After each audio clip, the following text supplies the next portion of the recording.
Muito boa tarde, está no ar o consultório do Porto Canal. Sejam muito bem-vindos. Este é o programa de saúde no qual pode participar. E por isso mesmo fica desde já o convite. A especialidade desta tarde é ortopedia e traumatologia. Vamos falar de medicina desportiva e por isso as suas perguntas devem ir de encontro a este tema. Vou passar a apresentar a minha convidada, que vai então ficar comigo nesta primeira e segunda parte, a doutora Marta Massada, a quem eu agradeço a presença aqui no consultório. Muito bem-vinda, senhora doutora, muito obrigada por estar connosco. A doutora é então a especialista em ortopedia e traumatologia no Hospital de Santa Maria, aqui no Porto, e vamos então conversar sobre medicina desportiva. Vamos também, até fizemos uma peça para ver sobre o segundo seminário de saúde no desporto, que foi precisamente organizado pelo Hospital de Santa Maria, aconteceu na Universidade do Porto, na Faculdade de Desporto da Universidade do Porto.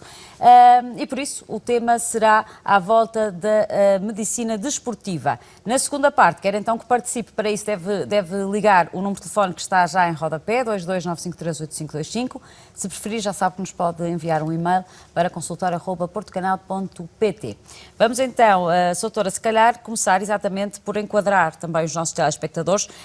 O Porto Canal fez uma visita a este segundo seminário, no qual a doutora também participou com uma palestra, e vamos então ver a peça deste segundo seminário, que conta também com a presença de alguns ex-atletas que com certeza vai recordar até com saudade. Vamos ver.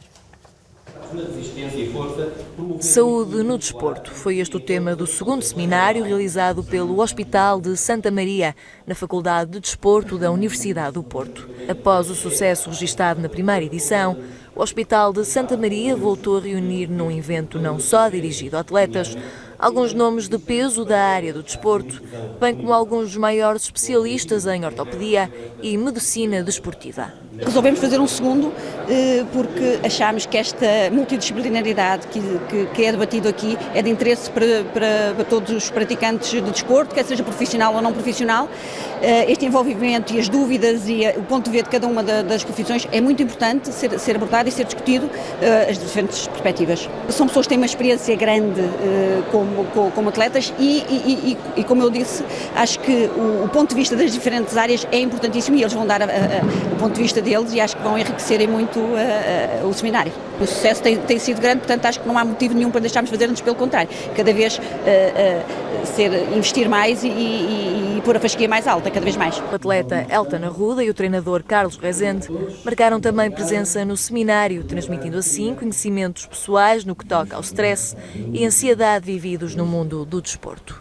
A gente está sempre aprendendo, nós estamos sempre trocando informações, uma caminhada melhor. Então, eu acho que é sempre numa mais-valia.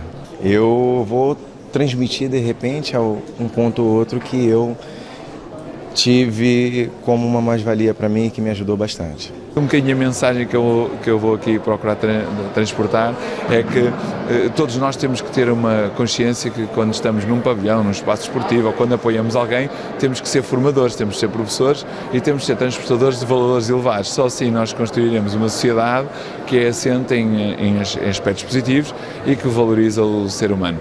São uma oportunidade de excelência de juntar várias pessoas, neste caso aqui temos um seminário mais ligado à parte médica e pessoas com muita experiência também com atletas e é sempre uma mais-valia quando ouvimos pessoas que nos podem, de alguma forma, passar informações importantes. Portanto, sempre que posso também recorro a este tipo de eventos para procurar manter-me informado e depois também, para nós, é sempre mais uma oportunidade para rever bons amigos.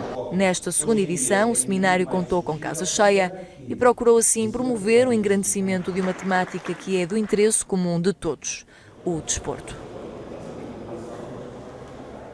Uma temática que deve ser, de facto, do interesse de todos. E a doutora, obviamente, estando na área, vai concordar. Mas cada vez mais, doutora, é muito importante incluirmos, pode não ser só o desporto, mas o exercício físico no nosso dia-a-dia, incuti-lo nas nossas crianças. De facto, é muito importante envolvermos-nos sempre com estas áreas. Como é óbvio, obrigada, Susana, por me ter cá. A valência do desporto é fundamental e nós pensamos muito em termos de saúde e às vezes esquecemos do resto, do bem-estar psicológico, como disse, da prevenção de grandes doenças. Aliás, nós temos que ver que a principal diretiva da Organização Mundial de Saúde é para a prevenção das grandes doenças, das doenças que matam no mundo ocidental, é a prática da atividade física. E é bom ver que na sociedade atual já não se passa aquilo que se passava há 20 anos atrás, em que nós, se víssemos alguém a correr no meio da cidade do Porto, achávamos que eles eram maluquinhos, e agora não. Agora somos nós maluquinhos se não corrermos. Exatamente. E é muito bom ver que estamos a fazer isso, e é preciso incutir isso, incutir nas escolas, não desvalorizar o papel da educação física, porque uma sociedade com bons pilares, com bons fundamentos, tem que assentar em princípios de atividade física e de saúde, não é? Principalmente quando olhamos para uma taxa de obesidade que é cada vez maior. Claro. Acaba por ser um pouco assustador até. É assustador, de facto. A doutora, como eu, é mãe. Pensarmos que 1 em cada 3 crianças em Portugal são obesas, ficamos a pensar o que é que vai ser destas crianças no futuro, em termos de saúde, obviamente. Exato, e a obesidade é um fator de risco. É um Para fator muitas de risco outras para a doenças, hipertensão, não é? para o diabetes, para as doenças cardiovasculares, mesmo para o enquadramento da criança na escola, não é? Porque ninguém Obviamente. gosta, e o sofrimento de bullying também assim se faz sentir, e a inatividade muitas vezes tem a ver com isso, não é? Nós vemos muito mais facilmente alguém agarrado a um tablet do que cá fora a brincar se estiver a chover, por exemplo. E é importante que nos eduquemos a nós próprios também por isso, para o risco que a inatividade tem para nós e para as nossas crianças. Muito bem. Fazer atividade, prática de desporto, tem os seus riscos também. Como é e a óbvio. sua especialidade foca-se muito nisso, não é? Claro. É uma forma de prevenir ou contornar ou antecipar, no fundo, proteger a saúde do atleta, digamos assim. Este seminário, começando por aqui, teve como grande objetivo o quê, Sra. Doutora? O grande objetivo foi fazer chegar o desporto a toda a gente que está no desporto. E quem está no desporto não é só quem está no desporto de alto rendimento. Isso também é importante dizermos. Nós vimos ali 2 casos de antigos atletas de alta competição, mas a verdade é que nem todos os desportistas jogam nesse campeonato, se me permite a expressão. Como é óbvio, e ambos focaram, por exemplo, o seu papel de pais. E o Elton está neste momento a trabalhar com a formação, o Carlos Rezende também trabalha com a formação. Certo. Ambos focaram essa importância de dizer que o desporto não é só o alto rendimento, é a formação, é o desporto de lazer. Que nós neste momento assistimos a algumas modas, como o crossfit, o high intensity interval training, e até nas palavras de professor Zé Soares, que finalizou brilhantemente o nosso seminário. Não é só falar desse tipo de esportes, porque esse desporto é para quem pode. Não é? E afinal os que podem não são assim tantos. E é preciso chamar as pessoas mais inativas, que padecem de mais doenças, até porque nós temos que nos lembrar que estamos num país que está a passar por algumas dificuldades, todos nós temos que lutar um bocadinho. E o económicas? desporto, como é óbvio, e o desporto e a atividade física é o que melhor custo-efetividade tem na promoção de saúde em Portugal e no resto do mundo. Portanto, temos todos e os melhores argumentos em que nos basear para promover. É óbvio que há riscos, mas também há maneira de os prevenir. Portanto, incentivando também aqui aos telespectadores que assistem lá em casa, sabemos que a maior parte, ou a grande parte da audiência deste programa são pessoas acima dos 50 anos. Mesmo essas pessoas... podemos lhes dizer que nunca é tarde para começar. Não. Idealmente devemos educar, obviamente, desde pequeninos, e ótimo se assim for, porque vai fazer parte da rotina diária, digamos assim, claro, dos nossos filhos, e depois eles vão crescer com essa vontade. Mas uma vez que antigamente não se incutia este espírito nas pessoas, mesmo estas pessoas que estão mais em casa, que até podem sofrer de algum tipo de patologia, devem fazer um esforço, devem conversar com o seu médico de família, por exemplo, para introduzir o desporto na sua vida, doutora. Claro que sim, a Susana diz mesmo estas pessoas, eu se calhar diria principalmente estas pessoas, muito é? Bem. E o médico de família tem esse papel, e à parte desse papel há profissionais em Portugal cada vez mais qualificados e muito bem para prescrever atividade física. Nós, médicos, temos o papel de dizer o que é que há, qual é a patologia de base, o que é que pode, o que é que não pode fazer, e depois há muitas pessoas que têm a qualificação da prescrição do exercício físico que podem adaptar a cada pessoa. É um caso, e o exercício físico, como um medicamento, deve ser prescrito e deve ser adequado, a dose deve ser adequada a cada pessoa, como é óbvio. Portanto, não podemos ir todos correr maratonas? Não devemos todos ir correr maratonas. Uma senhora que está em casa, que tem uma artrose do joelho, que até tem um bocadinho de peso a mais, não deve ir correr sequer, não é? Numa fase inicial, pelo menos. E o exercício deve ser imposto, entre aspas, de forma gradual e progressiva e, mais importante que tudo, para que haja compliance, para que as pessoas não se cansem, têm que ter gosto em fazer. Portanto, têm que escolher uma atividade em que se sintam bem. Isso também é muito importante. É muito importante. Isso é a tal motivação, vem Claro. muito do prazer que vamos também tirar, não é, Soutora? Claro, porque senão as pessoas desistem, não é? Quantas vezes vê, eu agora caminho, eu agora faço, e passado 3 meses já se esqueceu e já deixou de ter vontade porque está a chover ou porque está frio. É importante que as pessoas encontrem uma motivação. E isso é fundamental na escolha do desporto. Quando nós dizemos, vamos fazer pilates ou yoga ou hidroginástica, o que interessa é que a pessoa se sinta bem. Qualquer atividade física é melhor do que nenhuma atividade física. Muito bem, é isso mesmo. Quando olhamos para as crianças, a mesma coisa. Devemos deixar que os nossos filhos escolham aquilo que mais lhes agrada, ou porque há muitas mães que se preocupam muito, por exemplo, com as lesões. Não quero que o meu filho vá para o surf porque está sujeito a muitas lesões. Há, de facto, desportos que implicam maior risco de lesão que outros? Há, obviamente, desportos com maior risco de lesão. Nomeadamente nas meninas, o joelho tem uma prevalência de lesões muito grande. Sim? Sim, mais nas mulheres do que nos homens, em todos os desportos que envolvam mudanças de direção, travagens bruscas, saltos. E se nós pensarmos nisto, o que é que vamos dizer? Então não praticam nenhum desporto, porque qualquer desporto envolve riscos. Claro. Não é? Nós temos que estar cientes dos riscos e temos que estar cientes do risco de não praticar desporto, porque senão não podemos dizer acabou-se, não há desporto. O risco de não praticar é sempre maior? É sempre maior, só que é maior a médio e longo prazo, não é? E a lesão é agora. E o problema das pessoas é esse, não é? Porque nós como mães preocupamos, nunca olhamos claro. para a frente, nunca olhamos para a frente, e nós como mães preocupamos com o bem-estar da nossa criança ou do adolescente, e é óbvio quando eu tenho adolescentes com lesões que são importantes, que isso lhes condiciona de forma enorme a atividade desportiva, a atividade diária, a escola, e que a mãe e o pai se preocupam imenso, mas nós também temos que pensar nisto a médio e longo prazo, e o risco de um carcinoma do cólon, que se pode prevenir pela atividade física, de uma depressão severa, de diabetes, de hipertensão, não é? Nós temos que pensar que isto tudo é muito importante, que a importância da dinâmica do grupo no desporto coletivo, não é? Eu sou uma acérrima defensora do desporto, os meus filhotes ainda são pequeninos, mas já vão praticando algum desporto, não lhes irei impor nada, mas obviamente mesmo conhecendo tão bem todos os riscos, sim, eu conhecendo bem os riscos, não... E estar tão dentro deste... Eu gostava muito que os meus filhos praticassem desporto, se eles não o quiserem fazer, não o farão a nível de alto rendimento, claro, mas farão sempre em termos de lazer, porque é fundamental para a saúde deles. Agora é importante para mim como mãe, apesar de eu tenho raízes fortes em 2 modalidades, no handball, que foi a modalidade do meu pai e do meu tio, e eu fugi um bocadinho ao que a família... Eu acho que as pessoas lá em casa já perceberam pelo nome que a doutora Marta é filha do professor Leandro Mansada, portanto também é um nome que com certeza todas as pessoas estão bastante familiarizadas por todo o trabalho que foi feito pelo seu pai ao longo dos anos, que de facto é notável, e obviamente que sente essa ligação, cresceu também, claro, nesse ambiente. Agora que me permite e que me falou nisso, o meu pai tem sido sempre o pilar, ainda que eu mais novinha não tenha percebido.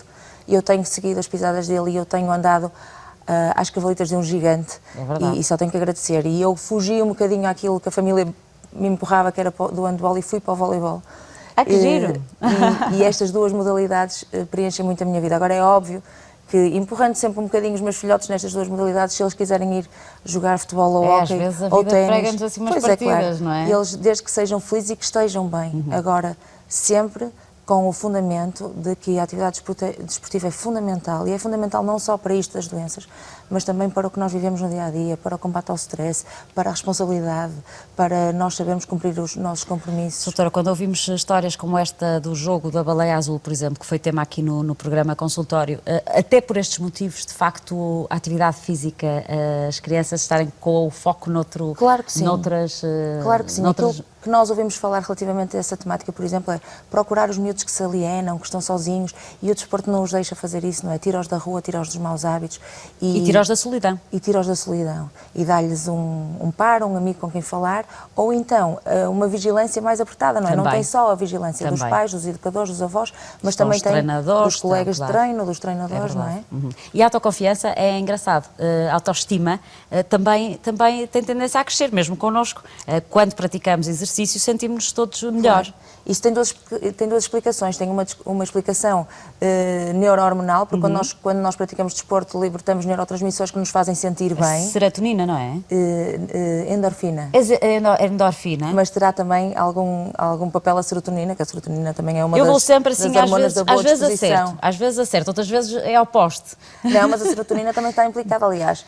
Os antidepressivos são anticaptadores da serotonina. Pronto, isso não é a minha área, se calhar estou a dizer uma asneira grande, mas todas estas valências de neurotransmissão, de sinapses, de endócrinas, têm a ver com isso, mas não só, porque eu costumava dizer há uns anos atrás que, por exemplo, um jogo era como o Big Brother, nós ali naquele bocadinho sentíamos todas as emoções, nós passávamos rapidamente da euforia à tristeza intensa, à desconfiança. O atleta, enquanto atleta. Enquanto atleta, sim.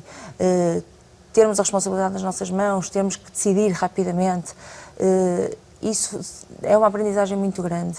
Eu aprendi muito no desporto, continuo a aprender muito no desporto, continuo a aprender muito com as pessoas do desporto. É verdade. E é óbvio que gostava muito que os meus filhos aprendessem também com isso.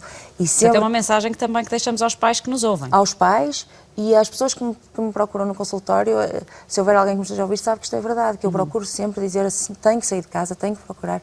Nós falamos agora, nesta pandemia, do déficit da vitamina D. Não há déficit da vitamina D se as pessoas andarem cá fora. Claro. Não é? E devem andar cá Como fora. Como é óbvio, devem se sujar, medo. devem andar à chuva, não há problema nenhum, desde que a seguir tomem um banho de água quente. Claro. Não é? E nós temos que promover assim uma sociedade sem medos e sem pejos e de uma vez por mais todas pragmática. Baixar este nível de obesidade, de doenças do foro cardíaco, hipertensão, depressão, tudo isto pode ser prevenido. E se formos ao outro lado, e os custos associados a tudo isso que falou, aos tratamentos. Porque prevenir é sempre melhor que tratar. Como é óbvio. Vamos voltar à sua especialidade. Esta questão das lesões, que é sempre uma questão muito importante, e normalmente só falamos delas quando estamos, por exemplo, a ver futebol e algum jogador se lesiona, então vamos todos muito curiosos perceber o que é que de facto acontece. A verdade é que quem pratica desporto corre o risco, obviamente, sempre de se lesionar. A doutora, neste seminário, deu uma palestra sobre o quê? Também algo relacionado com lesão? Sim, eu falei sobre dor anterior do joelho, que é uma das patologias que mais parasita o atleta jovem. Em todas as modalidades? Mais nas modalidades que têm atividades que aumentam as pressões na rótula, nomeadamente que tenham um componente de agachamentos, de saltos, de corrida. E é uma patologia que é muito prevalente. Há estudos que falam cerca de 1 em 4 atletas podem ter dor anterior do joelho. Sim. E a doutora trata estes jovens de que forma? Ou de que forma é que se trata esta dor no joelho? Quando nós falamos de dor anterior do joelho, podemos falar de muitas coisas, sabe, Susana? Podemos falar de tendinites do rotuliano, de bursites, de alterações da cartilagem da rótula. Depois passamos para aquilo que eu falei verdadeiramente deste contexto de dor anterior do joelho, em que não há uma patologia identificável e que normalmente tem a ver com alterações do foro neuromuscular, alterações da maneira como a rótula passa no fémur. E a melhor maneira de tratar isto, 98% das vezes, o tratamento é conservador, não é cirúrgico.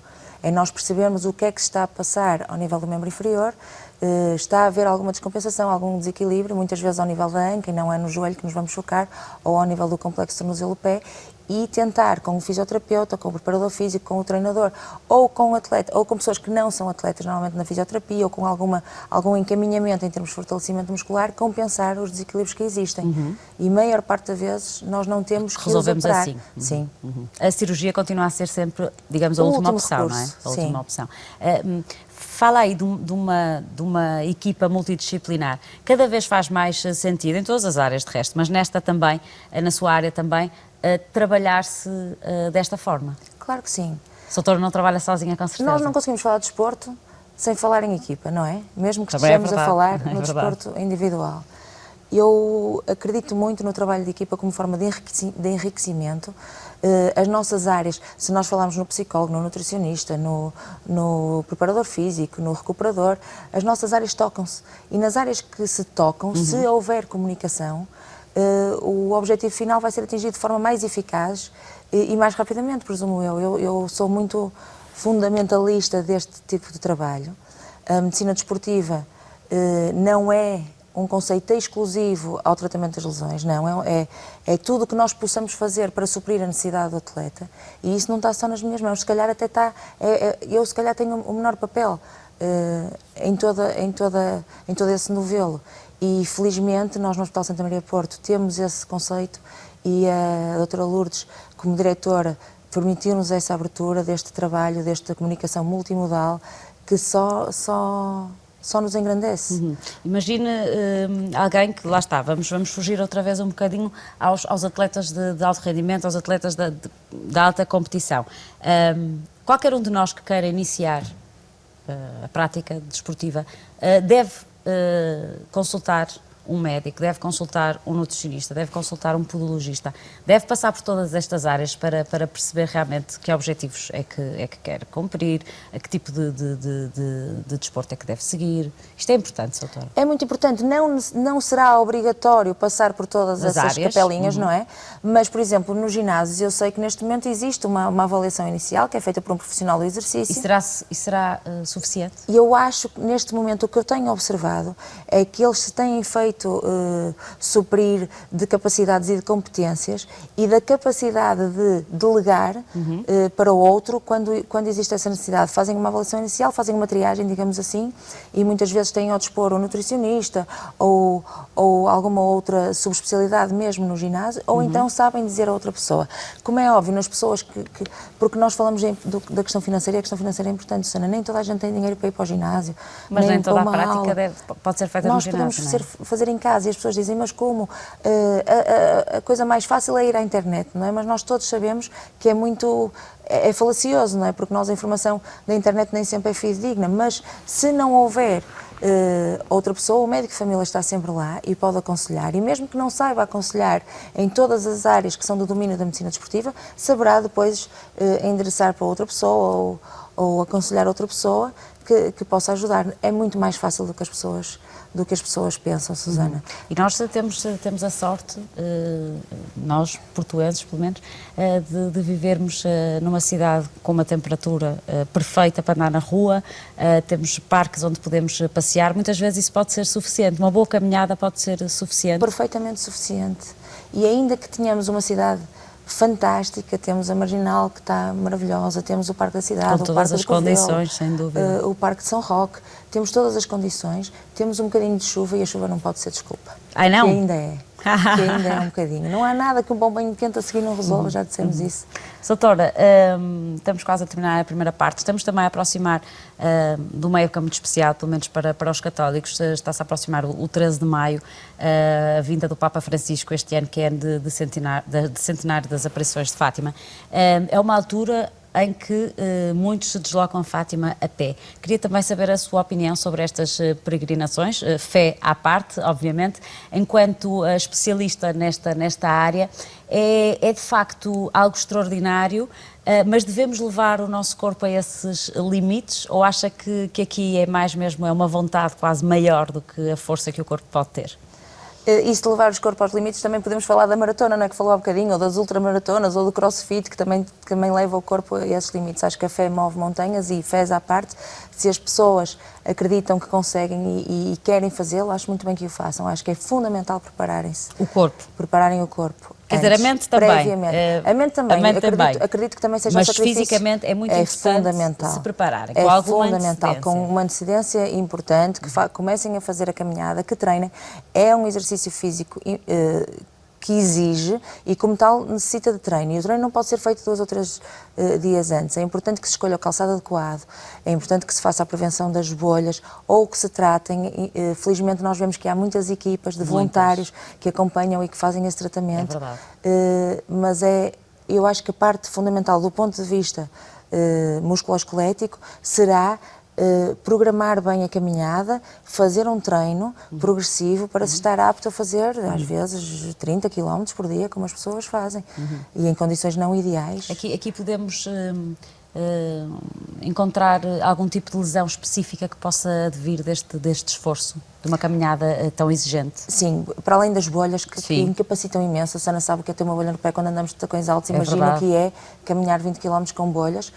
Para além das bolhas, as fasciites plantares, que são uma inflamação de um tecido por baixo do arco do pé e que tem a ver com a caminhada. A dor anterior do joelho também são as coisas que mais afetam os caminhantes nestas alturas. Mas é curioso que eu, quando contacto com estas pessoas, elas estão precavidas e sabem, e mesmo as pessoas que os acompanham também. Portanto, nós temos tido essa sorte de ter estes voluntários que tanto fazem pelos peregrinos, não é? É verdade, e eles merecem. Soutora, vai ficar comigo para a segunda parte. Fico. Daqui a bocadinho são os nossos telespectadores que lhe vão colocar as perguntas. Vamos então aguardar. Podem então tirar aqui todas as dúvidas com a minha convidada, a doutora Marta Massada, do Hospital de Santa Maria, aqui no Porto. Vamos para um curtíssimo intervalo e já voltamos. Até já.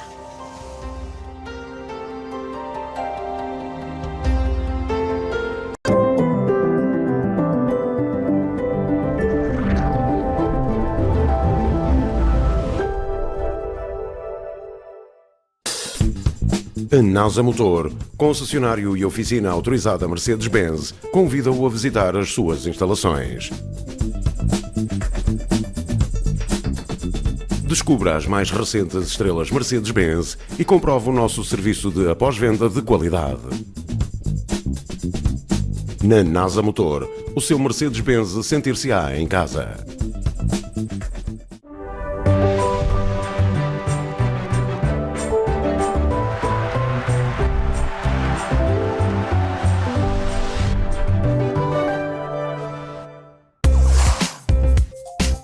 Nesta segunda-feira vamos aprender a viver o surf na cidade do Porto, na rubrica Viver o Porto. Temos ainda o nosso psicólogo Pedro Fernandes, a rubrica Feng Shui e muito mais. Quando consiga, a partir das 5 para mais um Olá Maria no Porto Canal.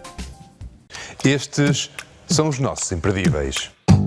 A Quinta dos Lagares é uma marca recente no Douro, mas a propriedade é centenária. Lá dentro existe mesmo um marco pombalino que distingue as melhores vinhas para o vinho generoso da região. Estivemos em Valmendiz para conhecer este projeto. A Quinta é uma quinta do vinho do Porto e nós acreditamos que o futuro se faz com história. Esperamos que seja o princípio de um grande futuro para a Quinta dos Lagares. A nossa. O amante de vinho associa com frequência uma maior qualidade aos néctares trabalhados com madeira. Para melhor percebermos a interação entre o vinho e a madeira, vamos ligar o descomplicador com Manuel Moreira.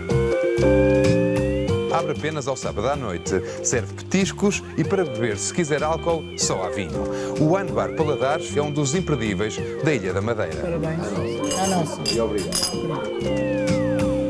Os vinhos de Trás-os-Montes estão a ganhar fama e a ser reconhecidos pela crítica. É em Matosinhos, no restaurante O Gaveto, que lhe apresentamos um desses projetos, a Quinta de Sobreiro de Cima. Estes vinhos fantásticos, façam mais. A nossa.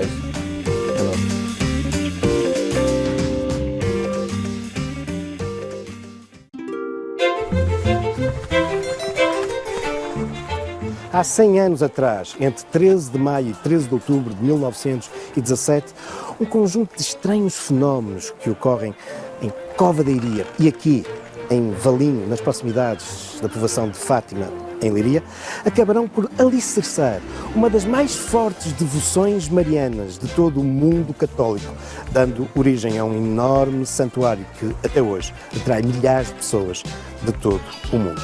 Mas, já antes, noutros lugares de Portugal, a tradição indica ter surgido Nossa Senhora e ter dado origem a outros santuários marianos. É sobre eles que vos iremos falar nos Caminhos da História desta semana, aqui no Porto Canal.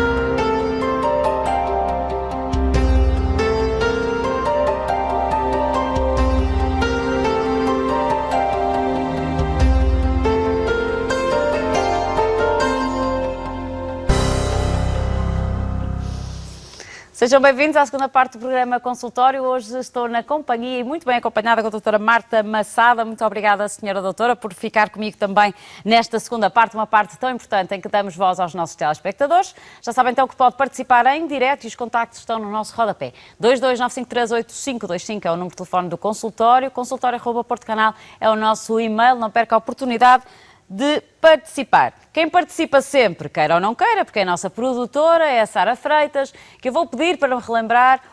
eu disse Sara Freitas. Sara Freitas é a nossa jornalista de desporto. A culpa é de quem me deixou ali o teleponto. Eu tenho aqui um teleponto com o nome do médico da manhã e o nome do médico tem Freitas pelo meio. Deixaram-me o teleponto ali e eu li Sara Freitas. Claro que é Sara Lima. Já toda a gente conhece a nossa produtora, querida Sara Lima. Diz-me agora então, quem é que nos liga? Sei que liga de Braga. É Helena Gomes, pois claro. Seja muito bem-vinda, Helena. Boa tarde. Doutora, também muito boa tarde. Olá, Helena. Está bem disposta? Bem, muito obrigada. Que idade tem, Helena? Tenho 56 anos. É uma jovem. E então, Helena, diga-me, o que é que gostava de perguntar à minha convidada, a doutora Marta Massada? Queria perguntar à senhora doutora Marta, eu já faço caminhadas à volta de 6 anos. Sim. E o ano passado fui a Santiago de Compostela. Muito bem. Aguentei-me muito bem durante os 5 dias. Foi na altura, fomos 22, 23, 24 e 25 de abril. Aguentei lindamente e vi muito bem, não tive bolhas, porque também já estou habituada a caminhar bastante. Muito bem. E acontece que há uns meses para cá começou-me a dar uma dor na perna direita, mas da parte de dentro da perna, tanto no joelho, não é exatamente no joelho, é do lado de dentro da perna direita. Mas para cima. Para cima? Para cima? Não, é mesmo. É no joelho, mas na parte de dentro. Na parte interior do joelho direito, sim. Exatamente, aí. Sim. Não olhe para a televisão, não olhe. Desculpa. Está a olhar para a televisão e ainda estou a fazer um movimento, mas já não estou, na realidade. Pronto. Diga. Sim. E então eu continuo na mesma a caminhar. Eu vou praticamente todos os domingos ao Bom Jesus, de manhã, ao domingo, e vou e venho, subo os escadores, lindamente. Só que depois de chegar a casa, sim, parando, né, tomo o meu banho, paro para fazer as minhas coisas do almoço e assim, e descanso um bocado, eu tenho bastantes dores. Ok, quando só tem... começo... Sim. Tenho bastantes dores. Quando começo a andar outra vez, é uma coisa de segundos, tipo, manco assim um bocadito, mas depois o joelho volta outra vez a normalizar e posso fazer outra caminhada que não tem problemas. À noite, quando me deito, tenho muitas dores durante a noite. Hein? No mesmo sítio? Como, Sania? No mesmo sítio? Sim, no mesmo sítio, exatamente no mesmo sítio. Eu já fiz hidroginástica, hidroginástica, e então o fisioterapeuta, havia 2 exercícios que eu não conseguia fazer porque o dobrar o joelho para mim é muito difícil, não consigo ajoelhar-me, o joelho direito só. Sim. Eu não consigo ajoelhar-me porque a dor que tem aqui do lado, pronto, é muito forte. E acontece que eu ao fazer aquele exercício, disse que não podia fazer esse exercício, e ele disse, mas na água custa muito mesmo, eu não posso, pronto. E então acontece que eu depois fui à médica de família e falei nesta situação e ela mandou-me fazer uma ecografia. Sim. E a senhora que me fez a ecografia e fez-me também uma radiografia, disse-me que eu tinha uma calcificação, que eu já tinha feito há uns 5 meses, 6, quando comecei assim a ter esse problema dessa dor, mas era uma dor que eu podia suportar muito bem, e agora também suporto, porque eu faço a caminhada, não me dói nada. Depois de parar, o problema vem depois. E então disse-me que a calcificação aumentou desde essa altura até agora. E então ela disse que ia mandar, no resultado da ecografia, da radiografia, para a médica de família, me mandar fazer um TAC ou uma ressonância. E eu vou hoje precisamente à consulta, às 6:20, à minha médica de família, mostrar-lhe como é que está a minha situação, mas também gostava de pedir... Claro, de ouvir a opinião da nossa especialista. A opinião lá da doutora, sim. Claro, já vai muito melhor informada para a consulta. Com certeza. Claro. Muito obrigada, sim. Muito obrigada a si, Helena. A explicação foi ótima. Muitas vezes os nossos telespectadores têm alguma dificuldade em expressar-se. A Helena fez-lo lindamente. Doutora, o que é que lhe parece? Olá, Dona Helena, o que descreve é tipicamente uma dor inflamatória. E uma dor inflamatória que tipicamente cede depois de algum bocadinho de caminhada, tem um bom prognóstico. A calcificação que encontraram provavelmente deverá ser ao nível do LLI ou da pata de ganso. É difícil saber sem ver a Dona Helena, mas não me preocuparia muito com a calcificação. Preocuparia-me mais em tratar os sintomas. A dor e a inflamação, e não deixar a atividade física. Pode ter que modificar um bocadinho a atividade, diminuí-la. Mas não deixar, lá está. Mas não a deixar, porque muitas vezes estas dores acontecem pela sobrecarga. Sim. E se nós tirarmos completamente aquilo que causa a dor, nós vamos mascarar um bocadinho o quadro, não é? Vai ficar muito bem e depois, quando voltar, a dor regressa. Temos que saber tratá-la mantendo o nível de atividade. Muito bem. Provavelmente vai ter que fazer algum tipo de anti-inflamatório. Pelo que descreve, não me parece que haja algum componente intraarticular, mas pode existir, e para isso sim precisa de um TAC ou de uma ressonância. Aos 56 anos, mulher portuguesa, é provável que já tenha algum componente de artrose, mas eu não me chateava muito com isso. Não? Eu preocupar-me em fazer gelo, fazer uma massagem leve, tomar um anti-inflamatório se fosse caso disso, e tentar manter a atividade. A atividade que faz. E que é de louvar. E que é de louvar, dar os meus parabéns. Vem muito de encontro àquilo que falamos na primeira parte. Com certeza certeza que não toma medicamentos para a atenção. Exatamente. Pois não? É saudável, não é? Helena? Já não temos a Helena. Tiraste-me a Helena, Sara Lima. Não? Mas a Helena não responde. Está aí! Então sim, eu estou Era a o ouvir som. Era o nosso Diogo que lhe Sim, deve ter sim. cortado o pio, se me permite a expressão. Eu não sou pessoa, eu devido a esta dor, Saninha, Sim. eu não deixei Não olhe para a televisão, mulher. Sim. Não olhe para a televisão. Fale comigo só assim pelo telefone. Se olha para a televisão, isto vai estar tudo desfasado. É assim, eu não sou pessoa tanto lá de desistir, porque esta dor já me apoquenta há algum tempo e eu estou sempre a caminhar. Só que a doutora, a única coisa que me disse foi para que eu não subisse e não descesse dos escadores até me resolver a situação. Doutora, concorda? Mas eu sou assim, sou muito estou sempre na mesma, e eu vou e venho e corro sempre do Bom Jesus, venho sempre a correr até à minha zona, pronto, ainda são 6 quilómetros. Dói-lhe mais a descer ou a subir, Dona Helena? Como? Dói-lhe mais a descer ou a subir? É assim, dói-lhe mais a descer. É normal. É normal, É, aquilo que estávamos a falar da dor anterior do joelho é típica a descer. Isso tem a ver com o aumento das forças que reagem na rótula, mas tente não... se a senhora, era aquilo que falávamos, se gosta do que faz, se isso lhe faz bem, tente fazê-lo, desde que não tenha uma incapacidade muito grande e que a consiga gerir. Olha, eu só queria dizer também uma coisa à doutora Marta, é que eu há 10 anos tive um problema de saúde que é colite ulcerosa crónica. E faço o Embrela. Sim. Porque essa doença provocou uma artrite reumatoide. Sim. E então eu andei no reumatologista e ainda continuo a andar, só que não é o mesmo. O doutor, não sei se a doutora conhece, o doutor Redondo, que dá consultas no hospital aqui de Braga. Sim. E ele receitou-me o Embrela, que era para me ajudar nesta situação de artrite reumatoide. Sim. Pronto, eu nunca tive mais dores, a não ser agora assim, há uns 4 meses é que me deu esta dor forte, porque de resto eu ando muito bem. As pessoas até dizem assim, ai rapariga, como tu estiveste tão mal e tu fazes muitas caminhadas, tu corres.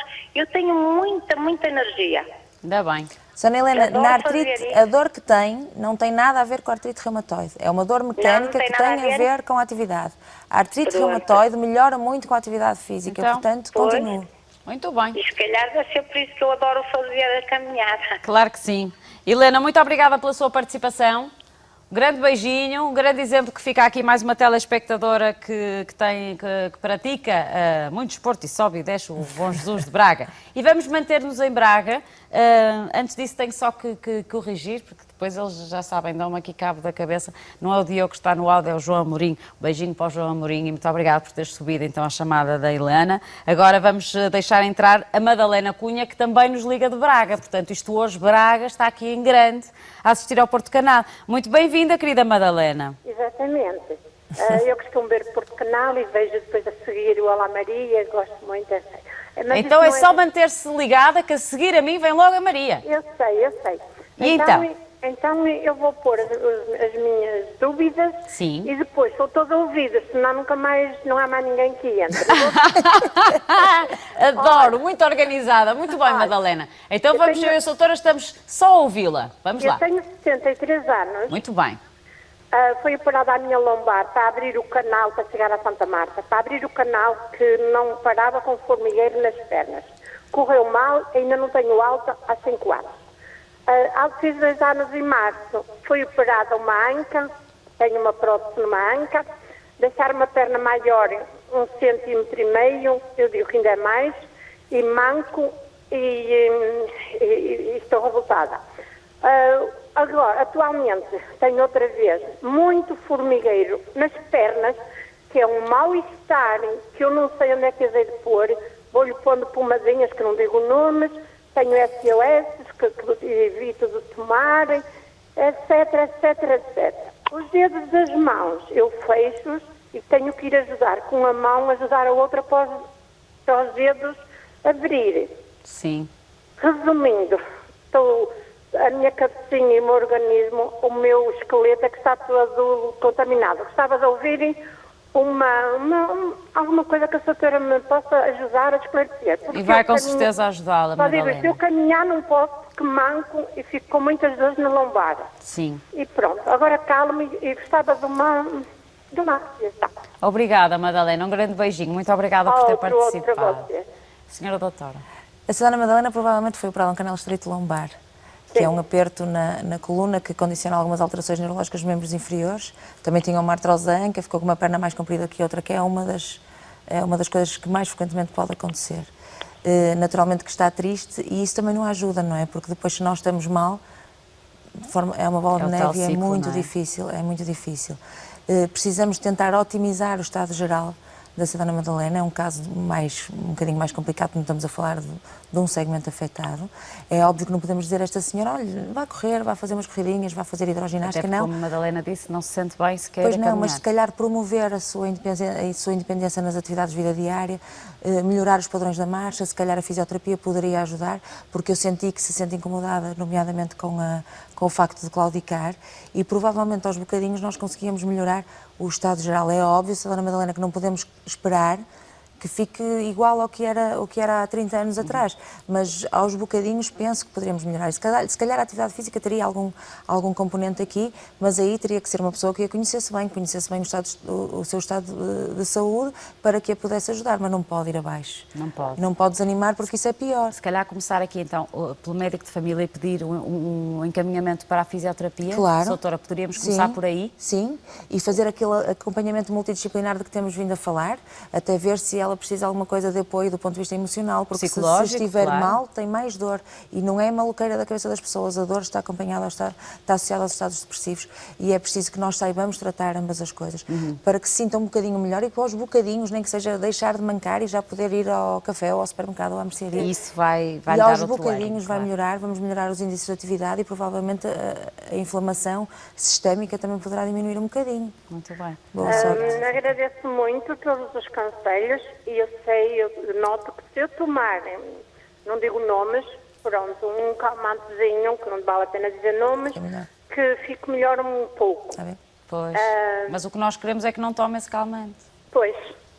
O que é que anda a tomar? Os Victans ou os Xanax, ou não é? É Lorene. Ou o Lornine. Pronto, mas não vale a pena dizer nomes. Se precisar, toma. Claro.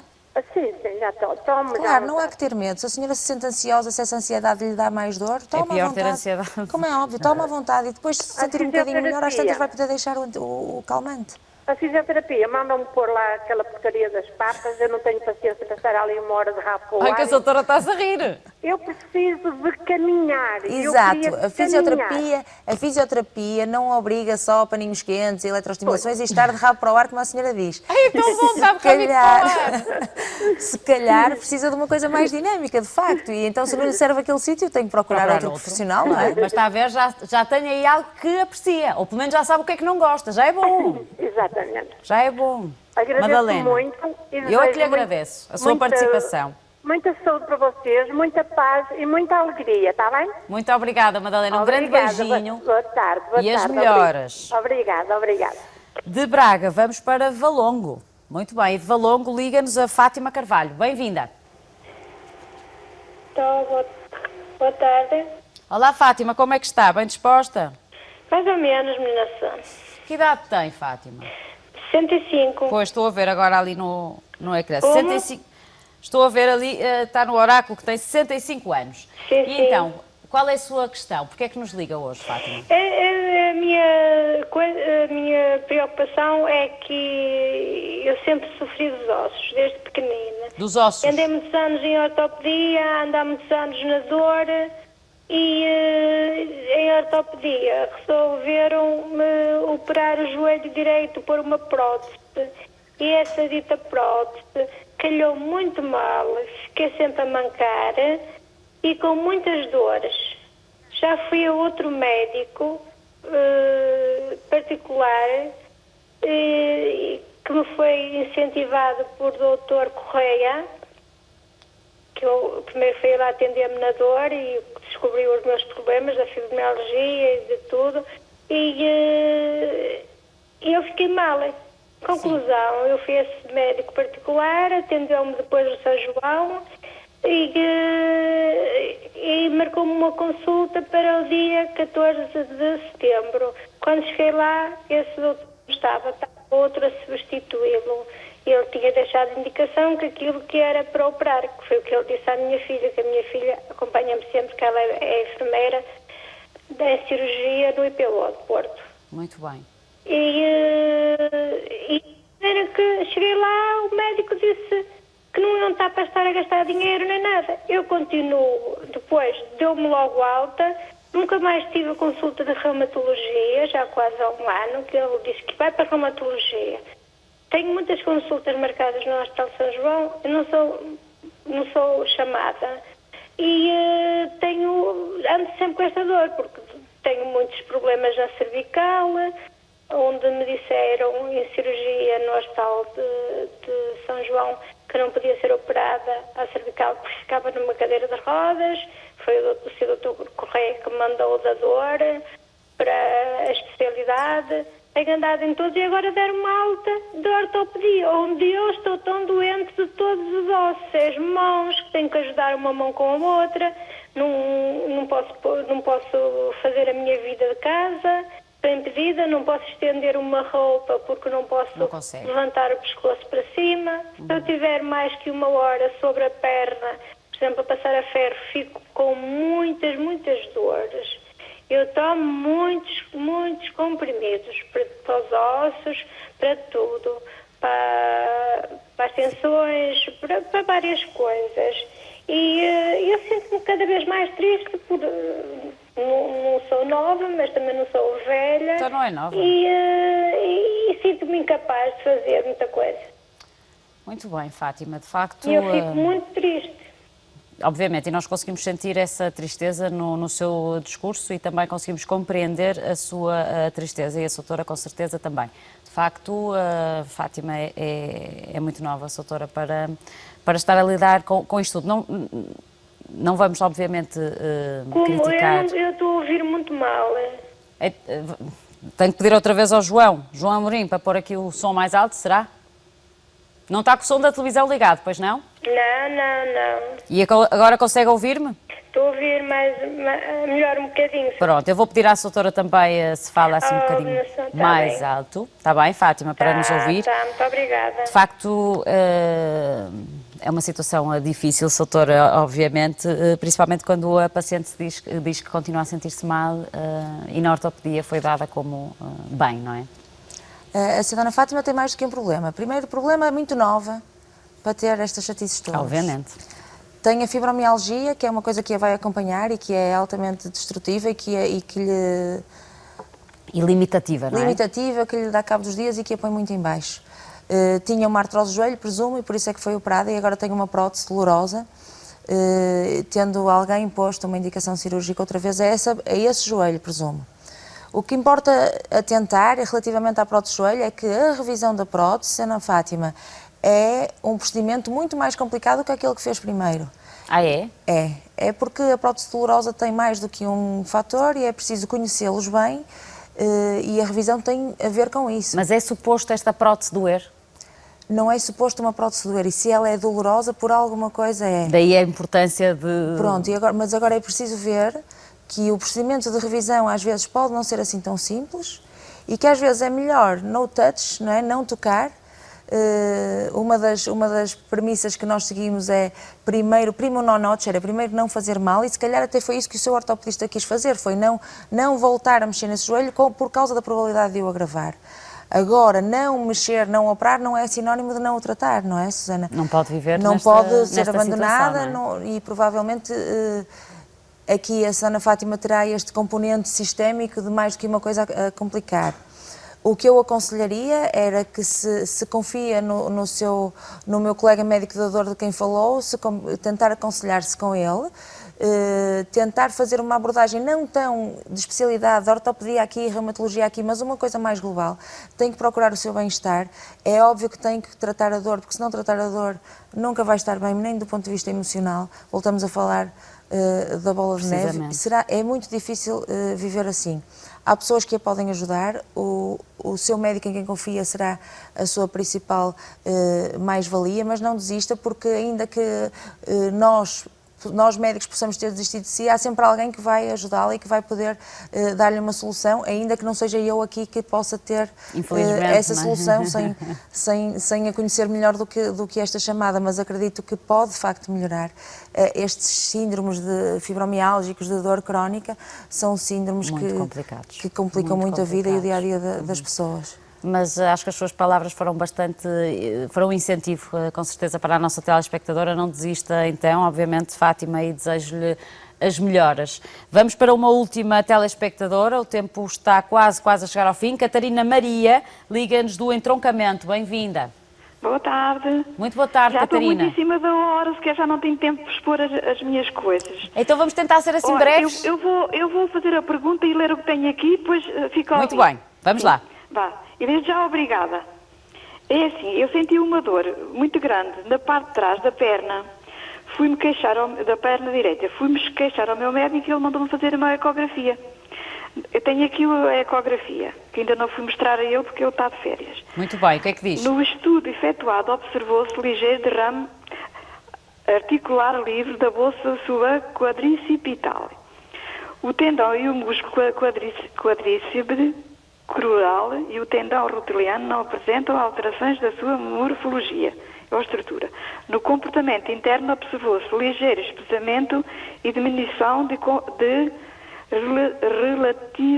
relatividade de ligamento colateral interno, nomeadamente a nível da inserção femoral, havendo sinais de estiramento, ruptura de algumas fibras de segmento superficial. Existem também alterações estruturais da ponta posterior do menisco interno, onde se define uma imagem linear e hiporrefletida, aspectos compatíveis com pequena ruptura do processo degenerativo, a valorizar de acordo com os dados clínicos do doente, eventual estudo complementar. Na região publítea existe um quisto Becker simples de dimensões infracentimétricas. No compartimento externo não se observam alterações ecográficas do ligamento colateral externo de banda híblio-vitiliar.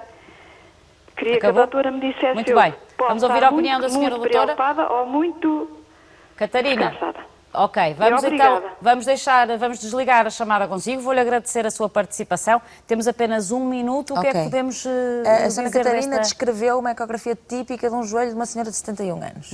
Pronto, provavelmente tem alterações degenerativas intra-articulares. Deve assustar-se ou não? Não tem que se assustar. É um processo artrósico normal. Nós, a partir dos 25, 30 anos, todos caminhamos para o processo de degeneração articular. Faz parte da idade. Faz parte da idade. Portanto, tem um processo artrósico, estará eventualmente no início, que está descompensado, inflamado, e por isso é que tem derrame articular e tem dor atrás do joelho. Devemos estadiá-lo, a ecografia não é o melhor exame, e o melhor exame será, numa fase inicial, um raio-x simples, em carga, e depois tratar consoante os sintomas e não os achados Mas este tratamento passa pelo quê, senhora doutora? Numa fase inicial, com algum anti-inflamatório, se for necessário, modificação da atividade, como nós já falamos, alguma intervenção de fisioterapia, tratamento conservador, e só num estadio em que nenhuma destas coisas funcione e que a degeneração da articulação tenha já evoluído para uma artrose franca, uma cirurgia. Mas isso é outro... No fim da pirâmide. Noutra fase. Para fase já, longínqua. não deve não se preocupe. assustar-se nem... Tratar a dor e avançar. Muito bem. Doutora Marta Massada, foi muito bom recebê-la aqui no nosso programa. Muito obrigada. Espero que volte em breve. O consultório estará sempre aberto para receber. Obrigada também a si pela companhia, a sua participação, mais uma vez. Amanhã estou de regresso às 4 da tarde e vamos falar de quê? Vamos falar de alergias e traumatismos nos olhos dos mais pequeninos. Não pode perder então o consultório da manhã. Eu espero por si a partir das 4 da tarde. Até lá, muitos beijinhos. Até amanhã.